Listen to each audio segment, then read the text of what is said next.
Bonjour encore une fois et bienvenue sur l'espace dédié au site mécaniqueuniverselle.net et qui essaie de démontrer que l'humanité dans son ensemble évolue vers son ultime perfection, vers sa perfection. Cette perfection, c'est un fonctionnement universel, un fonctionnement donc qui n'est plus antagoniste mais qui est fraternel, symbiotique, d'entraide, voilà. Euh, c'est l'accession donc à la paix universelle et à un fonctionnement totalement écologique, totalement respectueux de la planète, des autres espèces, etc. Voilà. Donc, selon moi, c'est ce qui est visé intuitivement par l'humanité. L'humanité, depuis qu'elle s'est séparée des autres primates, évolue dans ce sens sans le savoir, de façon inconsciente. Et on arrive au moment où l'humanité va commencer à prendre conscience de son sens, et donc au lieu d'évoluer de façon antagoniste à travers la violence, la guerre, la prédation, la domination, etc., des pulsions comme celle-ci, elle décidera intelligemment d'évoluer ensemble parce qu'elle aura compris que c'est l'entité totale de l'humanité qui va vers cet état-là d'ultime perfection. Cet état d'ultime perfection, c'est aussi un état de respect absolu des différences culturelles, etc. Donc un respect total de la diversité humaine, et voilà. Donc, à mon sens, c'est ce vers quoi nous allons. Alors, pour préciser cette théorie, je m'appuie de temps en temps sur des ouvrages que j'ai découverts sur David Grenier, par exemple, comme celui-ci. René Jean Dupuy, L'humanité dans l'imaginaire des nations, qui est pour moi une mine d'or pour justement préciser cette évolution du concept d'humanité. Quand j'ai écrit cette théorie en l'an 2000, en fait, j'ai bien dit l'humanité est destinée à atteindre son ultime perfection. Dans mon esprit, c'était l'humanité dans son ensemble. Et je ne peux concevoir le monde autrement que sous la forme de l'humanité. C'est pas une nation, un bloc.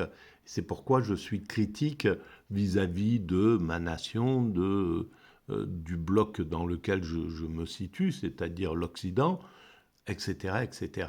Parce que je considère que c'est pas un bloc final, que la finalité, elle est universelle. Voilà. Et donc cet ouvrage, il l'a écrit René Jean Dupuy en 90-91. Et c'était l'époque où justement la grande dualité entre l'URSS, entre le monde communiste et le monde capitaliste, était en train de céder. Le capitalisme avait vaincu son adversaire, le communisme, et était en train de passer, voilà, le modèle était en train de passer. Mais en 90, il me semble que, d'après ce que je lis là, Gorbatchev était encore au pouvoir. Donc la perestroïka était encore d'actualité. On n'était peut-être pas encore rentré dans le système prédateur qui s'est imposé après vis-à-vis de la Russie. L'éclatement d'abord de tous les satellites qui composaient l'URSS, et puis un système prédateur qui va s'imposer sur la Russie, une Russie vulnérable qui n'a pas les moyens de se défendre face à un système de marché bien rodé dans le capitalisme, un système prédateur extrêmement puissant, intelligent, voilà. Donc tous les fleurons de l'URSS sont privatisés, etc. Et on se retrouve avec une économie de marché qui est proche du pillage en réalité. Et ce qui a fait appel plus tard à un système plutôt autocratique plutôt dur, le Poutine, et voilà un système qui était là pour arrêter pour endiguer ce pillage quoi, qui partait vers l'Occident en réalité. Et, euh, et ce que l'Occident n'a pas tout à fait admis. Bon, il n'a pas. Voilà, qu'on l'empêche de piller en rond, ça, c'est pas quelque chose qu'il supporte. Et donc, il n'a eu de cesse, au lieu de rentrer dans un système fraternel, il a eu de cesse de mettre à bas et de provoquer peut-être, d'essayer de neutraliser l'émergence de la Russie dans le monde. Voilà. La Russie qui représente une puissance de, de matières premières qui est assez considérable. Voilà, donc on va dire que pour quelqu'un en recul, on va penser que c'est de bonne guerre, que c'est logique, que c'est la vision légitime dans un système stratégique comme ça, un système de compétition, un système dominant-dominé. C'est tout à fait logique que chacun cherche euh, à, à tirer la couverture à soi, en somme. Voilà, donc je continue ma lecture. Là, on en était sur le tiers-monde. J'ai sauté un petit passage pour aller vers les erreurs de ce tiers-mondisme qui, à l'époque, donc existait un petit peu dans les années 70, un petit peu avant, qui avait commencé un petit peu avant, et qui voulait regrouper les pays émergents. Et donc, on sort de ce modèle-là, apparemment, dans les années 90, quoi. Les erreurs. À l'heure où le mythe du nouvel ordre économique international ne parle plus, force est de relever les idées fausses répandues pour expliquer son échec. Alors pourquoi ce mythe est tombé? Voilà. Ça serait la bonne question. Parce que ce nouvel ordre économique international, c'était quelque chose c'était quelque chose à sophistiquer, à améliorer, à rendre juste, de plus en plus juste, et interdépendant, et ensuite, euh, on pourrait dire fraternel, on pourrait dire, voilà, qui est une vision internationale, comme son nom l'indique, et ordonnée, comme son nom l'indique. Et c'est pas ce qui s'est passé en réalité. On a l'Occident a profité un petit peu du système, voilà. Mais en même temps, c'est aussi ce qui s'est passé sous une forme plutôt malveillante, on pourrait dire. Mais ça a permis à l'humanité de tisser des liens. Voilà, des industries sont parties chercher des main-d'œuvre corvéables dans les pays sous-développés, etc. Et alors évidemment, ça aurait pu se faire avec bienveillance. Avec bienveillance, ça aurait voulu dire que les délocalisations qui ont été en masse à cette époque-là, dans les 30 années qui ont suivi, 90, 2000, voilà, 2010, les délocalisations ont été époustouflantes. Donc on a mené une technologie, bien entendu, mais on utilisait des êtres humains comme au 19e siècle. Le capitalisme français, enfin occidental, a sauté sur l'occasion de refaire ce que leurs grands-parents faisaient en 1870, voilà, à la fin du 19e siècle, en faisant travailler des gens pour 3 fois rien, dans des conditions misérables, etc. Et ça, c'est honteux en réalité, parce que ces industriels, ces sociétés qui sont allées s'installer au Bangladesh ou ailleurs dans des pays africains, etc., partaient d'ici avec des acquis sociaux inouïs qu'ils auraient pu amener là-bas vraiment directement, clairement, en disant, ben voilà, nous, en Occident, on a des journées de 8 heures ou de 7 heures et quelques. Voilà, on veut bien vous imposer ce genre d'industrie, on vous amène telle industrie, mais on veut que vous accordiez à vos employés les mêmes acquis sociaux qu'on peut avoir en Occident. Voilà.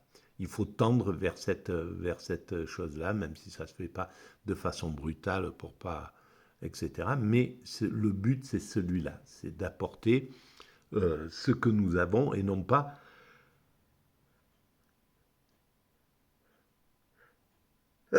pardon, d'utiliser la compétition pour réduire les acquis sociaux en Occident. C'est exactement ce qui s'est passé. Le système en a profité pour réduire les acquis. Tout ce qui avait été gagné pendant 200 ans de lutte en Occident a été progressivement rogné, pas tout bien entendu, mais le monde industriel sous prétexte de compétition, a rogné ce truc. Bon, bref, ça pouvait être une évolution bienveillante et ça pouvait être une évolution neutre ou malveillante. Eh ben, on est passé plutôt dans une mondialisation qui n'a pas été complètement bienveillante, alors qu'elle était promise comme heureuse. L'idée, c'était de faire une mondialisation heureuse. Malheureusement, comme d'habitude, les prédateurs sont à la manœuvre. Voilà, je vous invite à écouter les vidéos précédentes où je parle de la colonisation. La colonisation s'est fait exactement sous ce même modèle, avec c'était pas Alain Menck, mais c'était des Jules Ferry, ou voilà, qui partaient, qui vendaient en somme la colonisation en parlant de progrès qui allait être donné, etc., d'égalité, de tout un tas de choses comme ça. Et en réalité, les prédateurs ont vite pris le pouvoir et ont imposé un système voilà, qui les arrangeait et qui faisait d'eux les dominants, en somme. En premier lieu, il est inexact que les pays du tiers-monde aient manqué de capitaux. L'épargne internationale et interne aurait pu suffire à déclencher un développement. Mais outre un énorme gaspillage, ils ont pratiqué une mobilisation abondante des ressources externes à l'origine de leur endettement. Alors voilà, c'est là où l'entraide ne s'est pas faite, mais parce que elle ne voulait, c'est volontaire, hein, à mon sens, parce que ça arrangeait pas du tout d'amener les pays en voie de développement à un système juste, démocratique, où le peuple a son mot à dire, etc., qui aurait tout simplement signé la fin de ce qu'on a vécu dans ces 30 années, là, une France-Afrique détournée, un système qui continue le pillage, quoi, d'une manière ou d'une autre, en semant le chaos, par manipulation, par tous les systèmes, en vendant des armes, en soulevant les uns contre les autres, etc., etc. Donc il y avait vraiment un système déterminé qui a mis des bâtons dans les roues de cette évolution-là. Donc une mobilisation abondante des ressources externes à l'origine de leur endettement. Par ailleurs, selon le FMI, ils ont exporté, ces pays en voie de développement, entre 1975 et 1986, donc en 10 ans, 300 milliards de dollars pour des fins privées. Qu'est-ce que cela veut dire? À mon sens, mais c'est à vérifier, ça veut dire que ce qui a été exporté, c'est rentré dans les caisses des dirigeants, des des dictateurs, de leurs familles, de leurs amis, etc., des clans, un système comme ça. Ça, l'Occident pouvait très bien empêcher cela. C'était très facile, seulement c'était tout bénef que ces dictateurs viennent dépenser leur fortune en pillant leur peuple dans les pays occidentaux. Voilà, donc c'était entretenu. Et dans un autre livre que j'ai acheté, que je commencerai à lire plus tard, euh, peut-être, euh, c'est bien clair que ce système de prédation était, était bien rodé et par des gens qui avaient l'air de saint en réalité. Donc, comment, dans ces conditions, aurait-il pu acquérir le contrôle d'une technologie que, pour leur part, les pays industrialisés répugnent à leur céder à bon compte? Voilà, il y avait pas un désir, et c'est pour ça que c'est carrément honteux d'entendre des chefs d'État, comme on a entendu après des années, bon, l'Afrique, c'est votre problème, c'est de ne pas être entré dans l'histoire, ou des choses comme ça, en réalité, avec une sorte de mépris, et puis surtout, mais ils y peuvent rien, c'est le narcissisme absolu des dominants occidentaux qui n'arrivent pas à prendre en compte la responsabilité des pays occidentaux dans d'abord la colonisation, la façon dont la colonisation s'est faite et qui n'a pas permis de donner aux pays qui étaient colonisés les moyens d'une transition intéressante, etc. Voilà, d'entraide. On n'est pas passé sur un système d'entraide. Et la sortie de la colonisation, la frustration que ça a engendré dans les ex-coloniaux a fait que on a passé des années qui ont été justement ce post-colonialisme, voilà la, la continuation du colonialisme sous une autre forme, plus douce, etc. Alors c'est une évolution, bien entendu, mais ce n'est pas forcément la meilleure. Mais bon, l'humanité ne peut pas être plus en avant que ce qu'elle est. La conscience, elle était à ce niveau, faible, encore très prédatrice, etc. Mais c'est quelque chose que nous dépasserons. L'humanité dépassera ce système de prédateurs et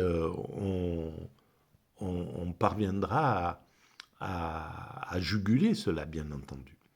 Alors, selon une seconde affirmation sommaire, les pays en recherche de développement auraient peu de ressources humaines. En réalité, des politiques éducatives y ont produit des millions de diplômés. Mais souvent, une part importante a été orientée sur des disciplines molles, sans impact direct sur la croissance économique, et une autre masse a été mal utilisée. On oppose à cet égard l'échec de l'Argentine au succès de la Corée du Sud et des dragons asiatiques. Le péril pour la plupart des pays n'est pas le manque d'hommes, mais l'absence de politique scientifique et technique. Oui, mais bien entendu, mais c'était pas, c'est pas le scientifique et le technique.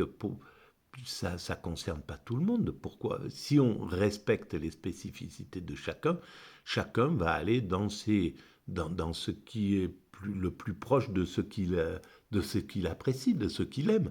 Si une nation n'est pas intéressée vraiment par le scientifique et le technique de façon absolue et qu'elle est plus tournée vers l'artistique ou vers je ne sais pas, peu importe, on aurait dû pouvoir fonctionner de façon fraternelle. À ce moment-là, on respecte chaque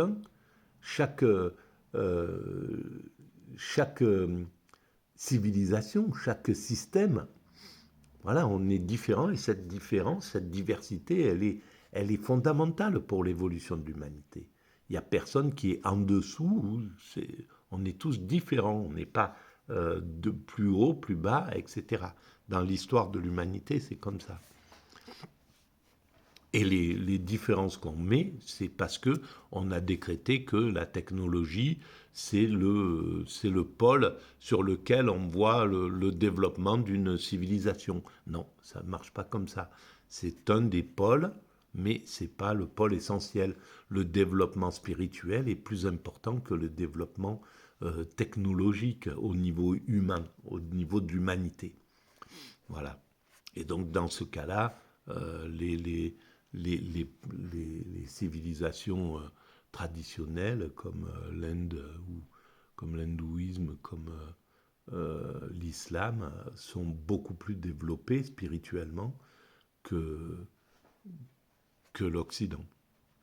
Le droit au développement, mythe de finalité, s'est épuisé dans l'application décevante de divers modèles, présentés comme autant de recettes fabuleuses.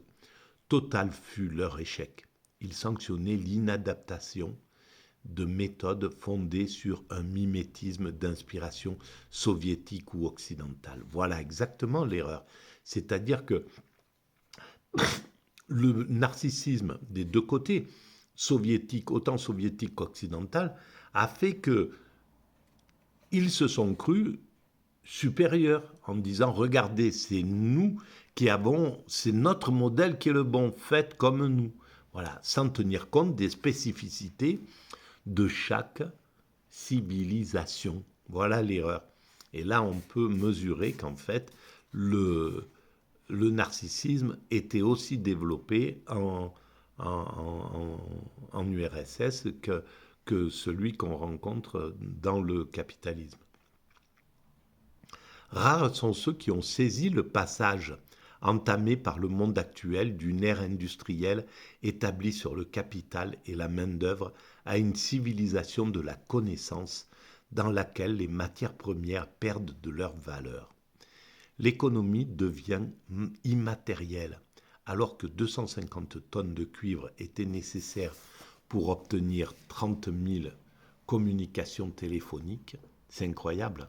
Il suffit aujourd'hui de 250 kilos de fibres optiques. C'est ça qui est vraiment incroyable. On est passé de 250 tonnes à 250 kilos. Donc tout ça, c'est... Et derrière, il y a autre chose.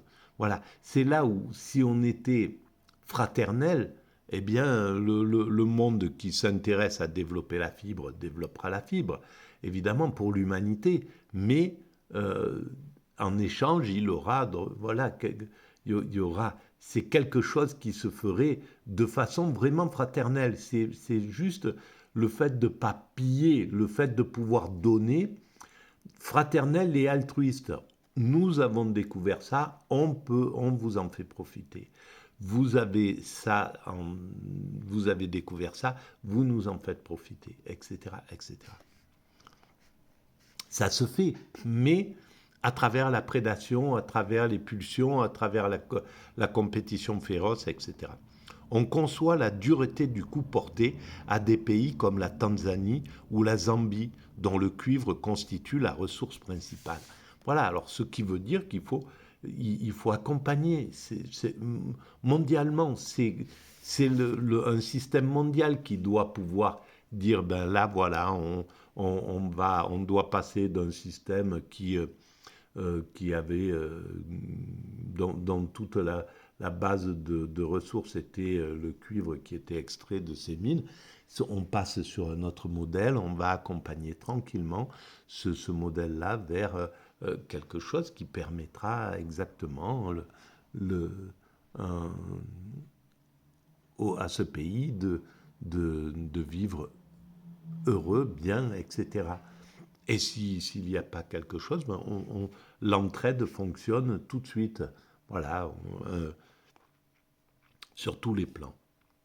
Le désarroi accroît les formes centrifuges qui dispersent le tiers-monde livré à la tentation du sauve-qui-peut, à celle du retour à un bilatéralisme de fortune à un do ut des occasionnel, alors que dans ce monde, il n'est autre voie que celle qui intégrerait le développement dans la gestion de l'humanité. Voilà, eh ben, c'est ça qu'il faut, c'est ce vers quoi il faut aller. Elle a toujours été absente jusqu'ici des relations économiques entre États. L'homme a été frappé du même oubli. Je pense que je vais arrêter là pour cette vidéo. Non, allez, on va la poursuivre. Les prophéties sur l'homme nouveau sont restées vaines. Les modèles de développement utilisés ne lui ont fait aucune place. Alors voilà, on est toujours d'utopie vendue en utopie vendue. Voilà, on a vendu l'utopie de l'Amérique, l'utopie de la colonisation, l'utopie de la mondialisation, etc., etc. L'utopie de la fraternité, etc. Et ça part d'un bon sentiment, c'est clair. On ne peut pas enlever l'idée que une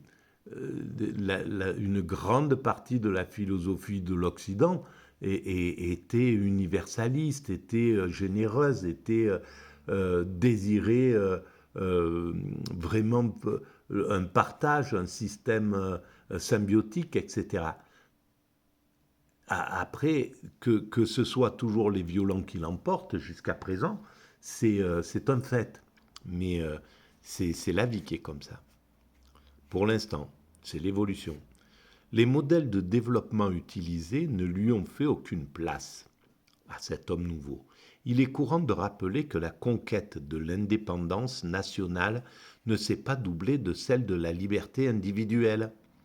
1793 a toujours eu pour attrait plus d'attrait que 1789. Donc 1793, indépendance nationale, 1789, indépendance individuelle. C'est clair que l'indépendance individuelle n'est intéressante que dans la mesure où l'homme est malgré tout fédéré,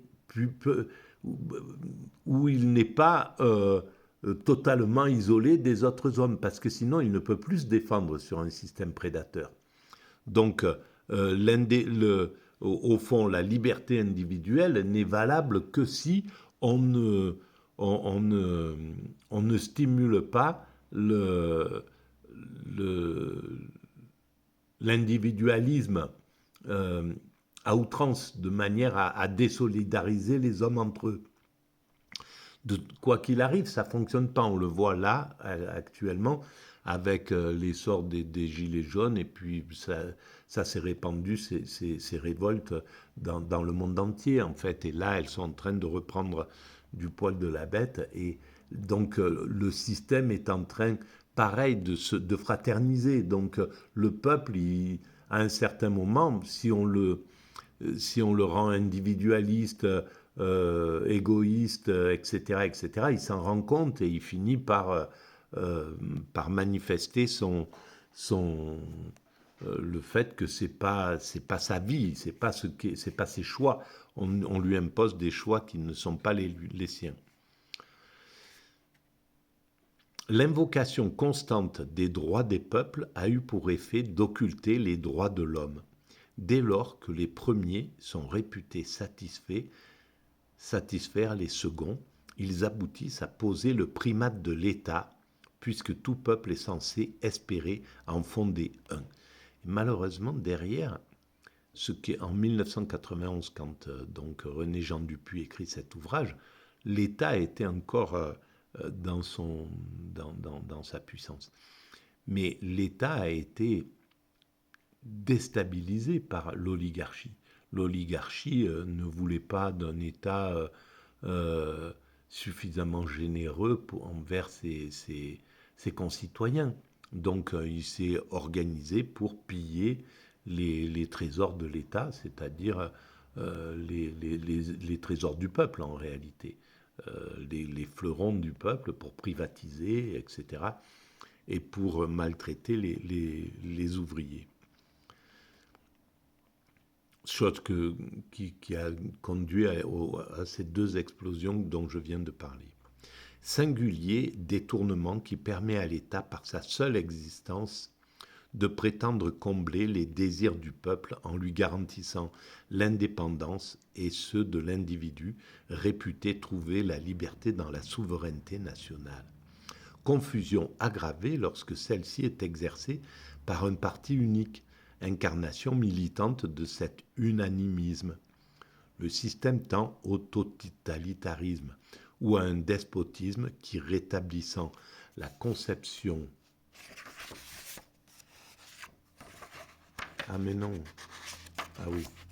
patrimoniale de la souveraineté, consacre une manière de kleptocratie. Alors, kleptocratie, c'est le vol du peuple. C'est un système dominant qui vole le peuple. À mon sens, c'est ça. L'État devenant propriété privée du chef. Voilà, on est parti dans, c'est-à-dire une oligarchie en réalité. Et c'est clair que c'est exactement ce qui s'est passé dans les 30 années qui ont suivi. C'est les amis des puissants qui se font élire, qui tirent tous les bénéfices de la mondialisation. C'est d'où les écarts entre les milliardaires. Les milliardaires sont de plus en plus riches et le peuple de plus en plus pauvre. Et l'argent est toujours là, donc il faut bien qu'il soit extrait de quelque part. C'est-à-dire qu'il est pris sur les acquis du peuple. Voilà. Et il est transféré vers l'oligarchie. Et ça, c'est ce que nous vivons depuis quelque temps. Donc vraiment un régime kleptocratique. L'État devenant propriété privée du chef, ce régime célèbre volontiers sa fidélité aux traditions afin d'assurer la primauté des vieux sur les jeunes et de tous sur la femme. La part la plus vaste de l'humanité est ainsi captive du dénuement, sans trouver dans un tiers-mondisme désaffecté l'espoir temporel qu'il a pu un moment éveiller, alors qu'à la litanie des misères s'ajoute désormais la drogue et le sida. Le mythe du tiers-monde a perdu sa puissance germinale. Et ça, il écrit en 91, où les choses n'étaient pas encore dégradées totalement. Entre 91, la drogue, donc les mafias, le système mafieux, le système violent, et le sida, on a réussi à le juguler, mais ce système-là s'est répandu dans tous les pays du monde. Le système mafieux est parti dans une apothéose, et c'est ce qui fait que c'est pompé sur le peuple, c'est pompé sur le plus vulnérable, celui qui se défend le moins. Donc les mafias, les élites, les oligarchies ont pris, ont pompé tous les